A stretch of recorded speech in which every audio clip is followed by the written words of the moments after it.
Are EVs the next Dieselgate? Guys, welcome back to Yashi today with a completely different video. You often see me talking about finance, culture and stuff. Today we're tackling another big niche of mine that I love, which is automotive. I'm passionate about cars. I collect and restore classic Alfa Romeos.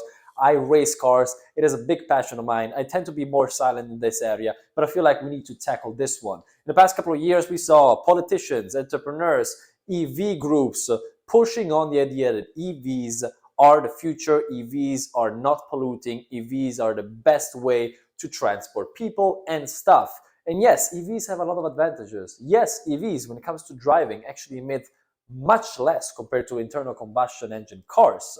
However, we lately saw a couple of reports that looked more at the production costs, the production emissions. We also looked at how stuff is being created, where stuff is getting mined to produce these cars, creating humanitarian issues, etc., etc. In this video here, we're going to actually look at and focus at the CO2 emissions of internal combustion engine cars, EV cars, and some other technologies that are already existing, especially in my country. We're talking about Italy. We're going to look at stuff, compare stuff, look at long-term trends, and actually see whether it makes sense or maybe whether it does not make sense to actually go in an EV.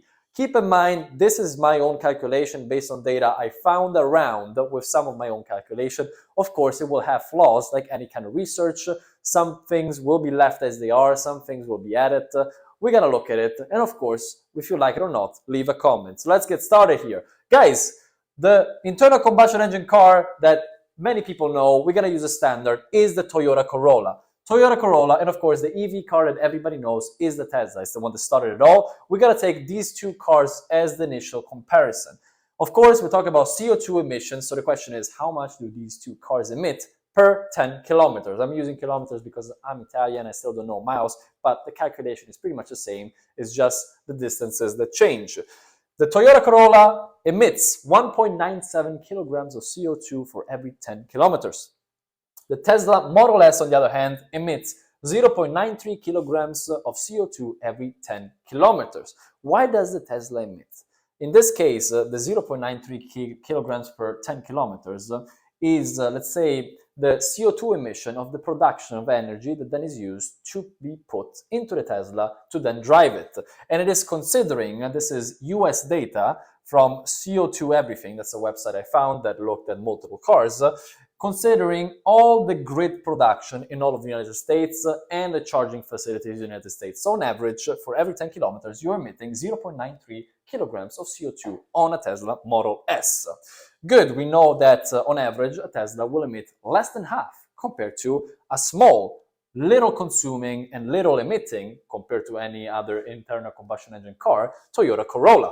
The question now is, if you want to transfer all of our gasoline cars into electric, we also need to consider that we're gonna, let's say, dispose of these cars and also create and produce these cars. So the question is, what are the production emissions of a Toyota Corolla and of a Tesla Model S? And this is where the first flaw comes in that I mentioned in the introduction. So an internal combustion engine car, on average, this is all of internal combustion engine cars, this is not just a Toyota Corolla. So in theory, this should be lower for a Toyota because this number is an average between trucks and Toyota Corollas, which should be on the lower end, but we're going to use the average number. We're going to be more conservative and leaning more towards electric in this one. So we're going to give an advantage point to electric cars. Producing an internal combustion engine car emits 5.6 tons of CO2. The other thing, on the other hand, for electric cars, it's twice as much, 11.2, twice as much for electric cars. Of course, if it's an electric truck, it will be even more. But in this case, again, we're going to play it safe. We're going to say 11.2 tons of CO2 for producing the equivalent electric car.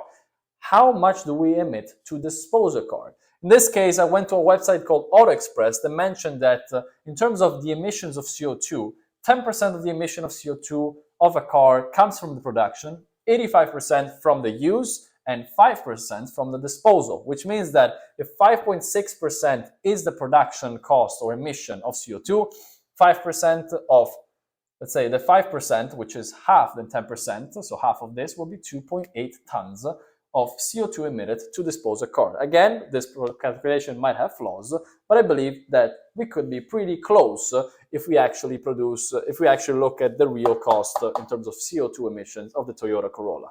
What does this mean? We're going to take this and this to calculate how much we're going to emit if we get rid of all of our, let's say, internal combustion engine cars and replace them with electric. Getting rid of 1.5 billion internal combustion cars will emit 4.2 billion tons of CO2 emissions. On the other hand, producing 1.5 billion cars will produce 16.8 billion tons of CO2 emission, for a total of, in terms of how much we're producing to replace everything into electric, 21 billion tons of CO2. Keep in mind that our yearly production of CO2 just from driving the cars is 3 billion. So in order for us to replace everything will cost us, or will let us emit 7 years of CO2 emissions from driving internal combustion engine cars just in one moment, just like this, which is a lot. Is it a cost that is worth spending or not? We're gonna look at it right now. So we know how much we emit. We know how much we emit if we're going to change or when we're going to change to electric. Now let's look at other technologies. In Italy, in the past couple of years, because of the high cost of gasoline, which in some cities has been blowing up to pretty much $8 a gallon, above 2 euros every single liter, we have been using other technologies. One of those is liquid petroleum gas, which is a gas derived from petroleum. So you literally have, let's say, the gas that you use for your barbecue, the whole, let's say, gasoline tank, like that, plugged to your car and running the car. It's a little bit more complicated, of course, I'm just making a joke, but that's pretty much how it works. The second technology we use is natural gas. These two concepts, on top of costing much less to run compared to gasoline in Italy, also have a gigantic benefit. In Italy, in some cities, you cannot get into cities with a polluting car. If you have one of these cars, there's a high chance that, on the other hand, even if it is older technologies, you are allowed to get in. So double benefits for the Italian. And if you look at the numbers, you understand why these cars can actually enter in many city centers. If you look at the emission of these cars of CO2 compared to the gasoline engine, we're looking at data from Quattro Ruote, which is a news outlet focused on cars. The CO2 emission on an LPG Fiat Panda, that is the name of the car, is 1.116 kilogram per 100 kilometers. I'm not saying it's half compared to the Toyota Corolla, which should be a small, less polluting car in America, but we're getting very close to half and surprisingly close to the cost of charging and running the EV equivalent. If you look at natural gas, it's a little lower than LPG fraction. We're still at the 1.11, let's say, kilogram per 10 kilometers. The numbers are really good. And keep in mind that this technology, not only we sell cars that already have this technology, but the cool thing of this technology is that any internal combustion engine car can be transferred with a $1,000 to $3,000 kit into running into these two, let's say, fuels, which is very interesting. Instead of replacing an entire 1.5 billion cars, we can just convert them with some mods into this. Even old school, historical, classic cars on a carburetors could potentially run on these two technologies, which is very interesting if you like to retrofit stuff. Anyway, let's look at the emissions per year if we were to transfer all our cars to electric versus LPG or natural gas. So we know that per year we produce 3 billion tons of CO2 by running our internal combustion engine. If we are replacing all of our cars and spending 21 billion tons, emit 21 billion tons of CO2 to replace everything to electric, let's say, and we leave the electrical grid and the way we produce electricity the way it is, which of course is not the case. If you're going to replace everything to electric, we're gonna need a grid that can hold all this.